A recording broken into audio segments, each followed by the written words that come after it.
कमला जी की बचपन की सखी पुष्पा जी आज बहुत दिनों बाद उनसे मिलने आने वाली थी। जाहिर सी बात है कि इतने दिनों बाद आ रही हैं तो हफ्ता 10 दिन तो रुकेंगी। कमला जी के 2 बच्चे हैं।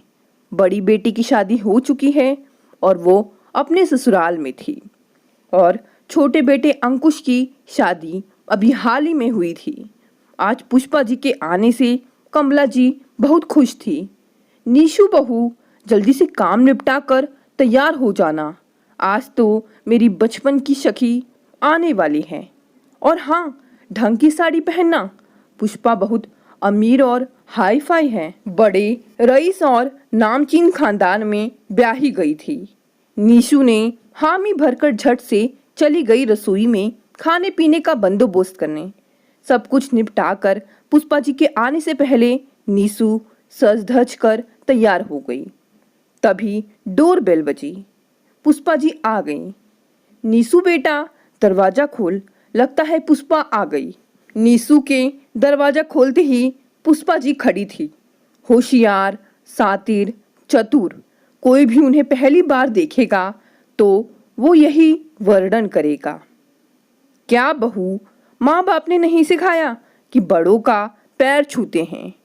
नीशू ने तुरंत पैर छूकर आशीर्वाद लिया। उनके हाथों से उनका बैग थाम कर अंदर ले गई। खुश रहो बहू, तुम्हारी शादी में तो नहीं आ पाई, इसलिए कमला के बार बार बुलाने पर आ गई। सोचा कुछ दिन सखी के यहाँ रहना भी हो जाएगा और नई बहू से सेवा भी ले लूंगी। फुर्तीले अंदाज में पुष्पा जी ने कहा, कमला, तेरी बहू तो सुंदर होने के साथ साथ सुशील भी है। सुना है खूब पढ़ी लिखी भी है। अरे हाँ पुष्पा, वैसे भी मुझे तो अपने अंकुश के लिए पढ़ी लिखी लड़की ही चाहिए थी। सही कह रही हो कमला। अच्छा तो पुष्पा चलो, बतियाते बाद में हैं, पहले फ्रेश हो जाओ और खा पी लो। वैसे भी 3 बज गए हैं और तुम भी थक गई होगी।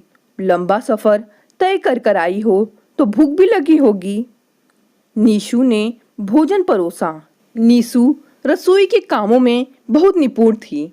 अलग अलग प्रकार के पकवान बनाए थे उसने और सब पुष्पा के हिसाब से। अकेले बना लेती हो या कमला को भी अपने साथ में घिसवाती हो? बहू, सब घर पर बनाया है या बाहर से ऑर्डर किया है? पुष्पा जी ने पूछा। नहीं आंटी, मैं जानती हूँ आप बाहर का नहीं खाती हो और मैं मम्मी से काम नहीं करवाती, वो तो अपनी मर्जी से मदद करवाती हैं। हाँ, पर आजकल की पढ़ी लिखी बहुओं तो जानबूझकर अच्छा खाना नहीं बनाती ताकि उन्हें आगे से कोई बोले नहीं। अरे पुष्पा, आज भी तू नहीं बदली, जैसी थी वैसे ही हो, कमला ने पुष्पा से कहा। भोजन इतना स्वादिष्ट था कि बस उंगलियां चाटते रहूं। पुष्पा जी ने नीशू की खूब तारीफ की और शगुन भी दिया। कुछ देर बाद सबके भोजन करने के बाद नीशू जे हुई खाना खाने बैठी। पुष्पा जी ने टोका, ये क्या बहू, खाना खाने से पहले सास के पैर दबाते हैं, यह भी नहीं सिखाया क्या तेरी माँ ने? मेरी बहुएं तो आज भी मैं कहती हूँ तभी खाना खाने बैठती हैं और पैर दबाए बिना तो कभी भी खाना नहीं खाती। तुम तो ज़्यादा पढ़ी लिखी हो, इन सब बातों को कहाँ समझोगी? बातें सुनकर नीशू ने कमला जी का पैर दबाया और फिर बाद में खाना खाने बैठी। अगले दिन कमला जी बाहर गई हुई थी। इसी का फायदा उठाकर पुष्पा जी ने नीशू के कान भरने लगी। बहू, तुम तो पढ़ी लिखी हो, ये साड़ी वाड़ी क्यों पहनती हो? जरूर कमला दबाव बनाती होगी। भाई, मैं तो अपनी बहुओं के पहनावे में ताका झाकी नहीं करती। हमारे यहाँ तो बहुओं को पूरी आज़ादी है। तुम कहो तो मैं बात करूँ कमला से? तुम्हें बेटी समझकर बता रही हूँ, घर का पूरा काम मत किया करो, नहीं तो कमला को आदत पड़ जाएगी।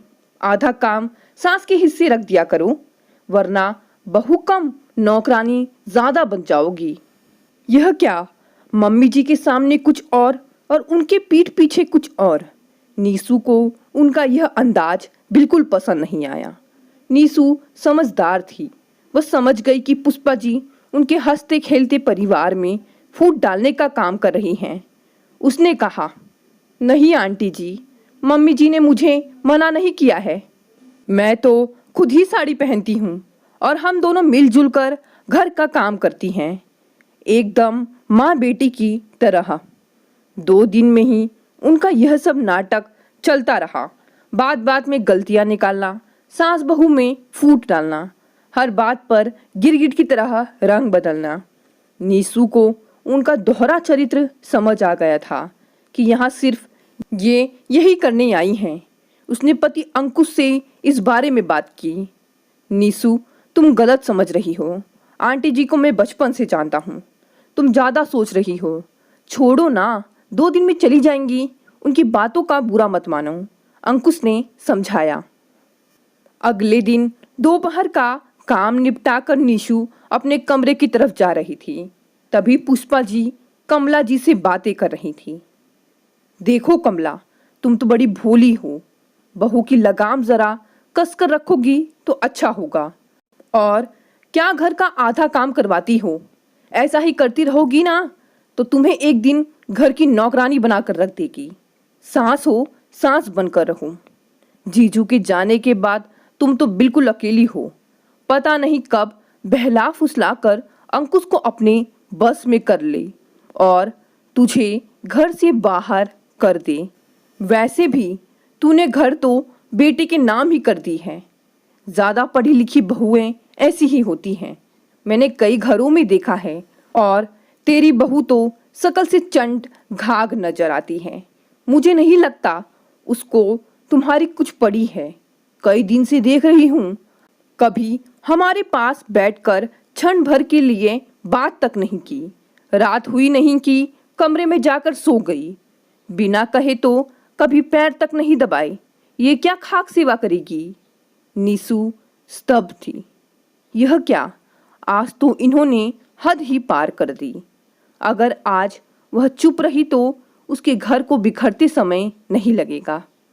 उसने अंदर आकर कहा, मैं माफ़ी चाहूँगी कि मैंने छुपकर आप लोगों की बातें सुनी। आंटी जी, आप बड़ी हो तो क्या आप कुछ भी बोले जाएंगी? हमारे हंसते खेलते परिवार को देख खुश होने की बजाय आप हमारे घर में फूट डालने का काम कर रही हैं।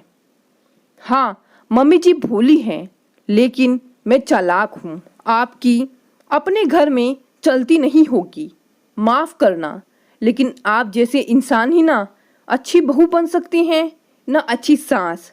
कृपया करके मेहमान की तरह रहें और जाएं। नीसू की बातें सुनकर पुष्पा जी का मुंह खुला का खुला रह गया। वो समझ गई कि यहाँ उनकी दाल नहीं गलने वाली। दोस्तों, क्या नीसू ने सही किया या गलत? क्या नीसू को ऐसा करना चाहिए था या नहीं?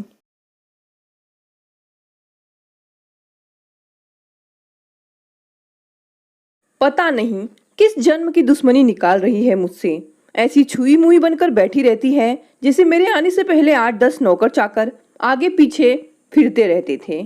थोड़ा बहुत हाथ पैर हिलाने से कौन सा शरीर घिस जाएगा इनका? सब कुछ मेरे भरोसे छोड़कर बैठ जाएंगी। बाहर से थक कर आओ और फिर घर में आते ही रसोई में लग जाओ।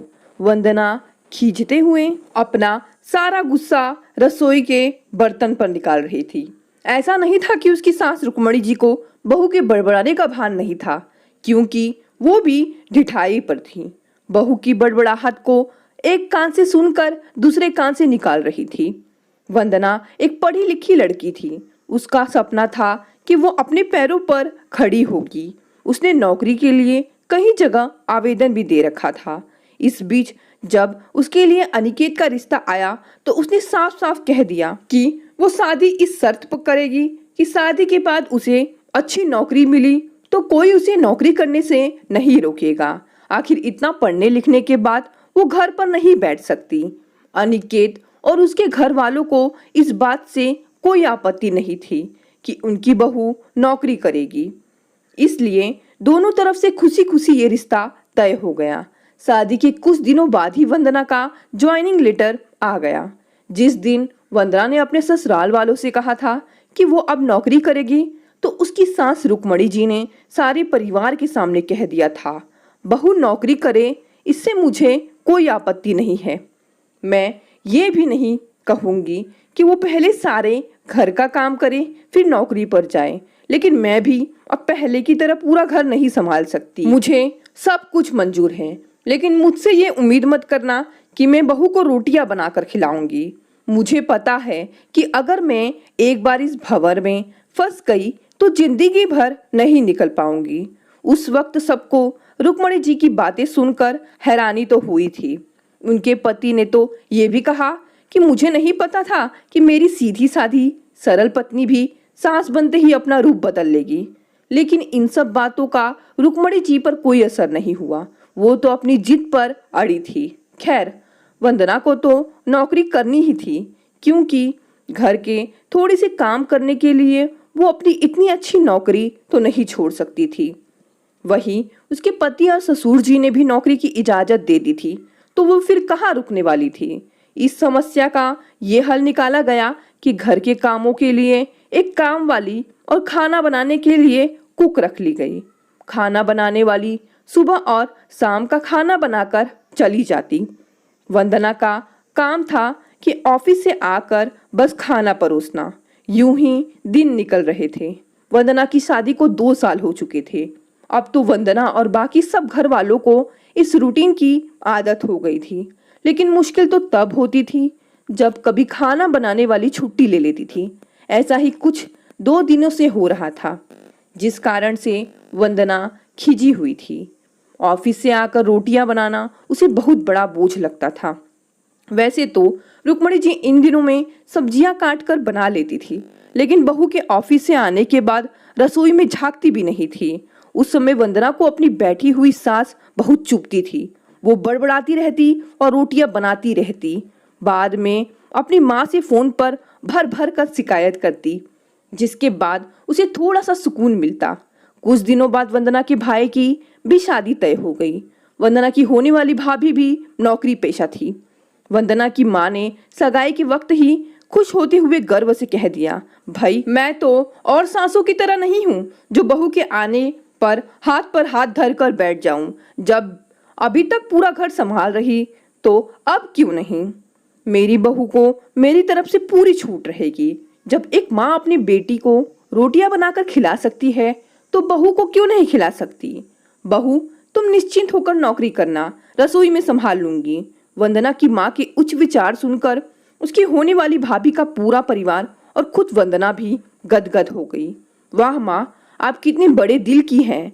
काश मेरी सास भी आपकी तरह होती। कुछ दिनों में ही वंदना की भाई की शादी हो गई और कुछ दिनों बाद ही वंदना की भाभी ने अपनी नौकरी ज्वाइन कर ली।